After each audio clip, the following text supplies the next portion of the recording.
She checked Instagram before getting out of bed.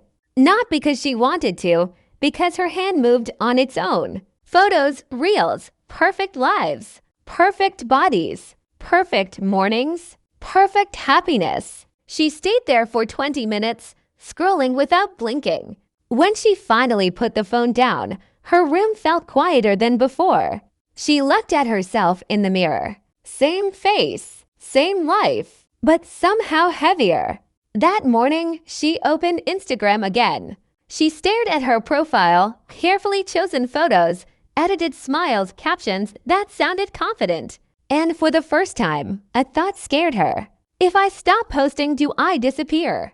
She didn't delete the app yet. She just locked her phone, sat on the edge of the bed, and whispered, "Why do I feel empty after being there?"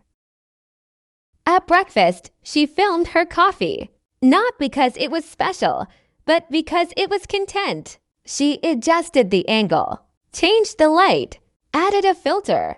One photo took 5 minutes. The anxiety stayed much longer. On the way to work, she refreshed her feed again and again. Likes were coming in slowly, too slowly. Her smile faded with every refresh. At the office, she laughed with coworkers, then secretly checked Instagram under the desk. Someone else went viral. Someone else was living the dream. Her chest tightened. That night, she lay in bed, phone glowing in the dark. She compared her life to people she had never met. And a quiet realization hit her. Instagram wasn't stealing her time. It was stealing her peace. She hovered her finger over the app icon, not ready to delete it, but no longer sure she wanted it. The breaking point came on an ordinary evening. She posted a photo she loved. No trends, no tricks, just her, real and honest. She waited 10 minutes, 20, an hour, almost no response. Her stomach dropped. She stared at the screen, feeling foolish for caring so much, for letting numbers decide her mood, her worth. She opened her messages, empty. Opened her feed, everyone else was winning. Suddenly, the room felt too quiet, too small. She tossed the phone onto the bed and covered her face with her hands. "I can't do this anymore," she whispered. That night, she didn't cry because of hate comments. She cried because she realized how much of herself she had been giving away. And for the first time, the thought didn't scare her. What if I stopped? Not forever, just for now. She didn't announce it. She didn't make a dramatic post. No "I'm taking a break" story. No goodbye caption. She simply stopped. The next morning, she woke up and didn't reach for her phone. That alone felt strange, almost wrong. Her fingers twitched out of habit, but she resisted. Instead, she made coffee slowly, watched the steam rise, listened to the quiet. Hours passed. No notifications, no pressure to post, no urge to perform. That afternoon, she opened Instagram, not to scroll, but to delete the app. Her thumb hovered for a second. Then she tapped remove. A deep breath followed. Not relief yet, but space. That night, she slept without checking views, without wondering who noticed her. And for the first time in months, her thoughts were her own. Something had shifted, not loudly, but permanently. The first days were harder than she expected. She reached for her phone without thinking, standing in line, lying in bed, waiting for food. Her brain kept asking for something that wasn't there. No likes, no comments, no validation. A strange anxiety crept in, as if she was missing out on a life that continued without her.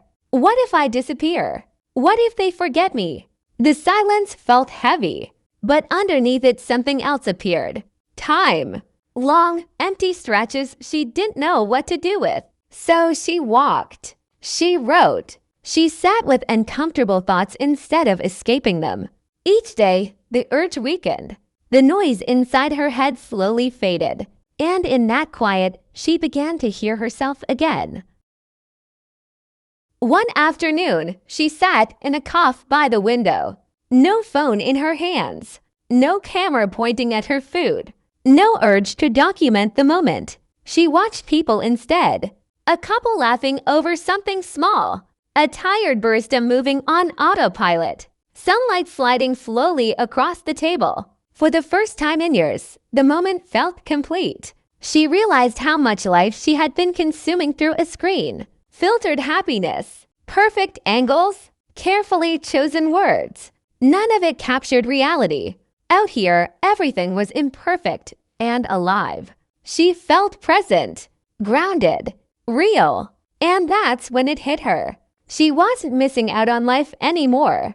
She had finally come back to it.